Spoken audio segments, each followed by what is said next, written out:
kerbau, kuda, kambing, dan kijang. Adapun sistematika kambing, yang pertama ada kingdom Animalia, superfilum Chordata, filum Vertebrata, kelas Mammalia, ordo Artiodactyla, famili Bovidae, genus Capra, spesies Capra sp. Ini adalah salah satu gambar tentang sistem pencernaan ruminansia.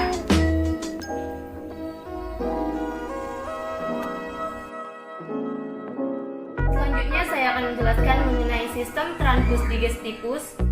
Yang pertama ada cavum oris atau biasa disebut dengan rongga mulut, di mana organ mulut ini terdiri menjadi dua. Yang pertama ada dentis atau biasa disebut dengan gigi, dan yang kedua ada lingua atau biasa disebut dengan lidah. Gigi mempunyai fungsi mengunyah makanan sapi, sedangkan lidah fungsinya yaitu untuk membantu mengatur letak makanan, merenggut makanan, serta menelannya di dalam mulut. Dentis atau biasa disebut dengan gigi memiliki beberapa susunan. Yang pertama ada incisius atau biasa disebut dengan gigi seri, berguna untuk memotong makanan yang berjumlah 4 buah, sedangkan gigi geraham yaitu berguna untuk mengunyah makanan, sedangkan lingua atau biasa disebut dengan lidah yaitu berguna untuk merenggut makanan, mendorong makanan menuju vertikulus atau biasa disebut dengan lambung. Saliva adalah cairan enzim khusus yang dihasilkan oleh sapi yang kemudian disalurkan menuju rongga mulut. Saliva berperan dalam proses pencernaan kimiawi. Yang kedua ada esofagus atau biasa kita sebut dengan kerongkongan. Fungsinya yaitu untuk saluran organ penghubung antara rongga mulut dan lambung. Pada saat saluran ini makanan hanya sekedar lewat dan tidak mengalami proses pencernaan. Esofagus juga dapat melebar menyesuaikan ukuran pakan yang dimakannya. Yang ketiga ada lambung atau vertikulus. Lambung sapi dibedakan menjadi 4. Yang pertama ada rumen. Fungsi dari rumen yaitu menyimpan makanan sementara yang telah ditelan, sekaligus terjadinya fermentasi hijauan yang dibantu oleh mikroba seperti bakteri, protozoa, dan fungi. Rumen ini menghasilkan VFA atau biasa disebut dengan asam lemak terbang. Kemudian pada saat sapi istirahat, makanan akan dimuntahkan kembali ke dalam mulutnya dan akan dikunyah kembali, kemudian ditelannya kembali. Kemudian ada retikulum. Retikulum ini berfungsi sebagai tempat penambahan enzim sehingga makanan akan berubah menjadi gumpalan-gumpalan kasar atau bolus. Di retikulum ini juga berfungsi sebagai penyerapan VFA dan berfungsi untuk menyortir partikel makanan berdasarkan ukurannya. Selanjutnya ada abomasum yang warna hijau ini. Ini berfungsi sebagai tempat terjadinya fermentasi selulosa dengan bantuan bakteri. Abomasum terdiri menjadi 3 bagian. Yang pertama ada kardia atau sekresi mukus, yang kedua ada vendica atau pepsinogen renin, HCl dan mukus, dan yang ketiga ada filochoria atau sekresi mukus. Di abomasum ini terjadi pencernaan secara kimiawi dan enzimatis yang memungkinkan sari makanan akan dicerna dan dapat diserap dengan baik oleh abomasum. Dan yang keempat ada intestinum tenu atau biasa disebut dengan usus halus. Hasil pencernaan makanan akan diserap oleh usus halus atau intestinum tenu. Berfungsi yaitu sebagai penyerapan sari-sari makanan yang telah diproses di dalam lambung. Sari-sari makanan yang telah diserap kemudian diedarkan melalui ke seluruh tubuh. Di dalam usus halus terjadinya pencernaan absorpsi dan fermentasi. Intestinum tenu terdiri menjadi 3 bagian. Yang pertama ada duodenum.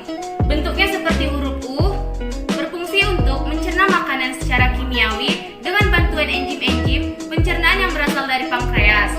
Selanjutnya atau yang kedua ada jejunum. Lanjutannya dari duodenum, berfungsi untuk melakukan pencernaan dan penyebaran berbagai komponen terutama air, karbohidrat, protein, vitamin, serta komponen yang bersifat lipofilik. 3 ada ilenum, yaitu berfungsi untuk menyerap komponen makanan, di mana ini tidak diserap oleh zeuxanum. Dan yang kelima ada intestinum crassum atau biasa kita sebut dengan usus besar, di mana usus besar ini berukuran kurang lebih dari 1 meter. Di dalam usus besar ini akan terjadinya penyerapan air dan melakukan penyerapan dengan berbagai jenis vitamin untuk mengurangi keasaman. Yang keenam ada rektum atau bagian akhir dari usus besar. Bagian ini yaitu fase tersimpannya sebelum dikeluarkannya melalui anus. Bagian rektum ini dilapisi oleh mukosa dan juga pembuluh darah. Di sini juga terjadinya pengontrolan otot sehingga fase segera dikeluarkan melalui anus. Dan yang ketujuh ada anus, yaitu anus ini berfungsi untuk sisa ampas makanan yang akan dikeluarkan melalui anus. Selanjutnya saya akan menjelaskan 5 preparat yang sudah ada di depan saya. Yang pertama ada rumen. Dan yang selanjutnya ada retikulum. Dan yang selanjutnya ada omasum. Selanjutnya ada abomasum. Dan yang terakhir ada intestinum tenue. Yang pertama saya akan menjelaskan fungsi dari rumen. Rumen ini bentuknya seperti handuk.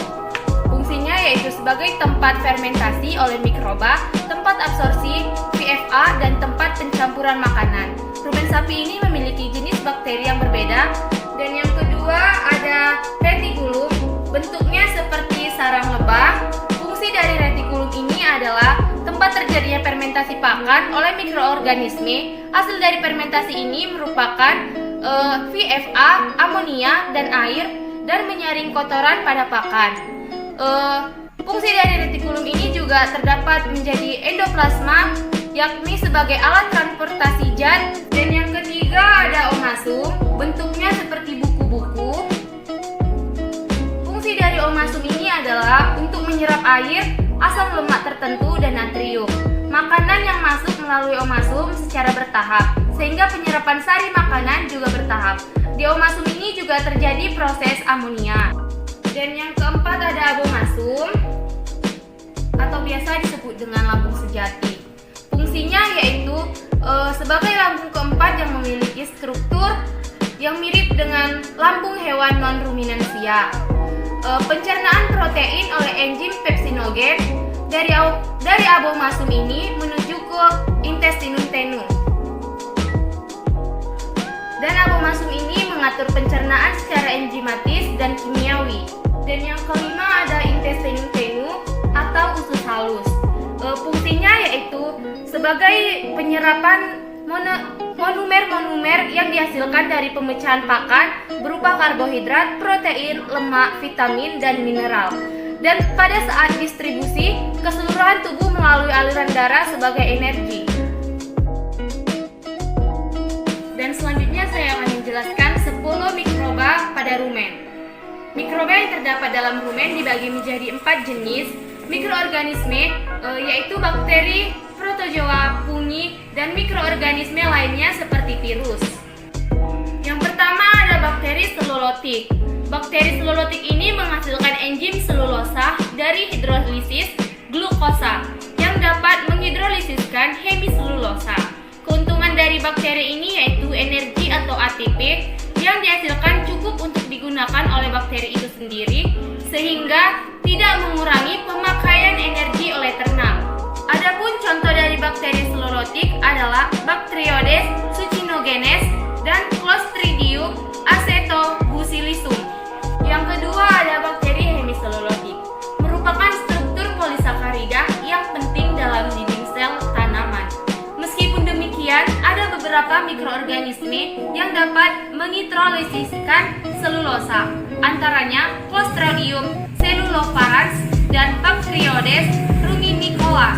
Dan yang ketiga ada bakteri proteolotik, yaitu merupakan jenis bakteri yang sangat penting yang banyak pada saluran pencernaan makanan mamalia, termasuk karnivora. Beberapa contoh bakteri ini adalah Bacteroides amylophilus dan Clostridium sporogenes. Dan yang keempat ada bakteri metanogenetik. Sekitar 25% dari gas yang diproduksi di dalam rumen adalah gas metan. Bakteri pembentuk gas metan lambat pertumbuhannya. Contoh dari bakteri ini antara lain yaitu ada Methanobacterium ruminantium dan Methanobacterium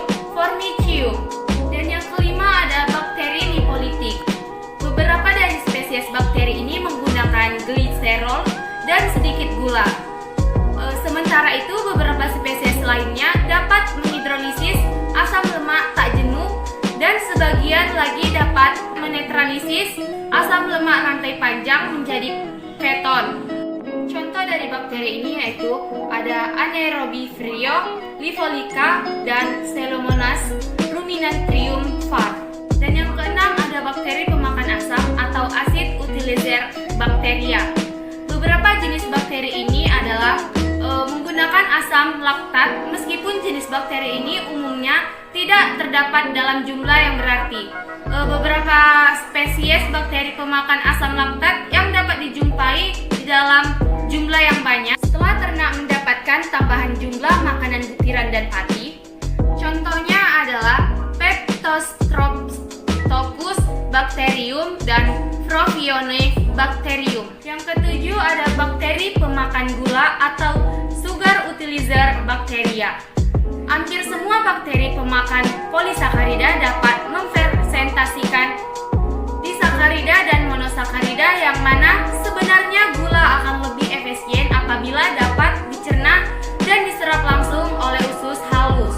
Yang kedelapan ada bakteri ureolitik.